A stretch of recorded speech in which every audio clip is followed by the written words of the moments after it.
முதலில் யோசிக்கணும், பிறகு நேசிக்கணும். மனசு ஏத்துக்கிட்டா சேர்த்துக்கிட்டு வாழு.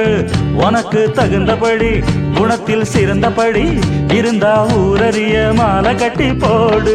சொத்து வீடு வாசல் இருந்தாலும் சொந்தம் பந்தம் எல்லாம் அமைஞ்சாலும் அடவுள்ள ரெண்டு ஒட்டா விட்டா கல்யாணம் தான் கசக்கும். 100 வருஷம் 100 வருஷம் இந்த மாப்பிள்ளையும் பொண்ணுந்தான் பேரு விளங்க இங்கு வாழணும்.